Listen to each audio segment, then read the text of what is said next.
Hey guys, thanks for joining me this morning. I'm Teri Holland. I'm a trainer of NLP, hypnotherapy, timeline therapy, and NLP coaching. So, do you know what today is? Today is January 15th, of course, but do you know what's significant about this day?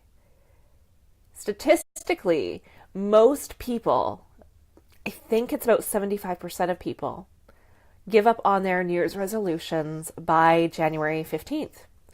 So if you've made it this far and you're still going after it and you're still pursuing your resolution and you've stayed on track, then that's awesome. Good for you. And for the 75% of you who haven't done it, let's talk about why. So I'm a big fan of New Year's resolutions. I think that the new year, it's a natural time to think about what worked over the last year, what didn't work, what do we want to change, what do you want to be different, and to start thinking about what you want the next year to be like and setting some goals or setting some resolutions. Now, I know a lot of people sort of poo-poo resolutions and say that you shouldn't make them. And I disagree, and I'm going to talk about why. So I think when people say you should make resolutions, it's because so many people fail at them. And let's talk about the word failure. So in NLP, we say there is no failure, there's only feedback. So if you're at January 15th, if it's today, I mean, it is today, obviously, and if you've given up on your resolutions already, don't treat it as a failure, treat it as feedback of what worked, what didn't work. And let's talk about that feedback of why resolutions often don't work, but why you should still set them anyway.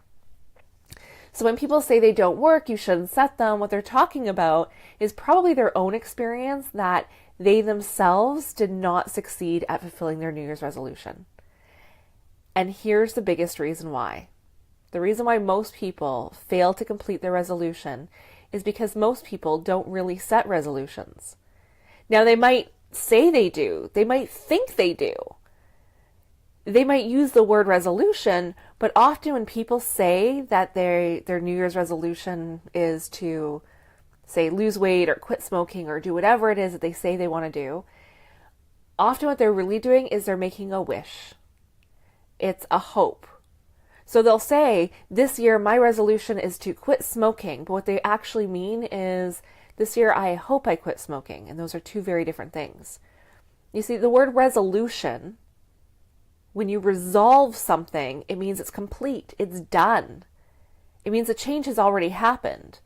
So a person who we'll stick with smoking as the example, a person who really sets a resolution to quit smoking and they resolve to do it, that change already happens in their unconscious mind. See, you have a conscious mind and an unconscious mind. And your unconscious mind governs over all learning, change, and behavior. And when we try to change something consciously, it's not very effective. When you try to change a habit consciously, that's when it takes a 21-day plan, a 60-day plan, a 90-day plan, a year plan. That's when you have to consciously effort through and think through every step. And guess what? That doesn't work. It doesn't work because the conscious mind can only hold on to a thought for so long before it gets distracted by something else and you go back to your old behavior, because behavior is unconscious. So that's the same thing with a person who, say, set a resolution January 1st that they're going to lose weight this year. This is the year they're going to lose weight, they're going to get healthy and fit.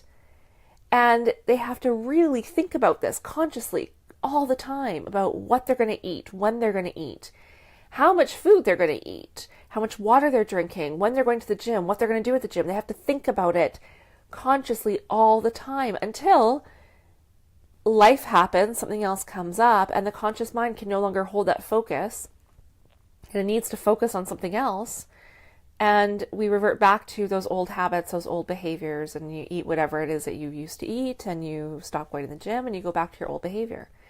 And then we beat ourselves up, and we say, oh, I failed. I failed again this year. I wasn't strong enough. I need better willpower. It's not about willpower. When change happens at the unconscious level, it happens in an instant. It happens immediately, and it doesn't take conscious effort. It doesn't take conscious thought to do it. What happens is the change happens unconsciously and your behavior changes to support your new belief, your new desire, your new goal. So it's January 15th, and I hope that those of you watching, I hope that you've stuck with your New Year's resolutions. I hope that you really resolved change this year and not just made a wish or a goal to change something, but that you really, truly resolved to do it. When you do that, the change happens instantly. Your behavior changes as a result of that. And that's when it becomes easy to make lifestyle changes. That's the difference between a person who is struggling to diet or struggling to lose weight and a person who just, they make that change unconsciously and they just know to eat the right things and they know to exercise and it feels good to do those things and they do it without struggle.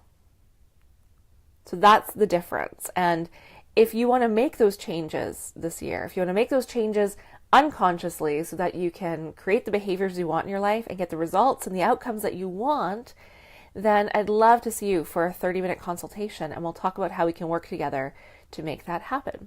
So thank you so much for joining me today, and I hope you resolve to make some changes this year towards what you want. Thank you. Have a great day. Bye.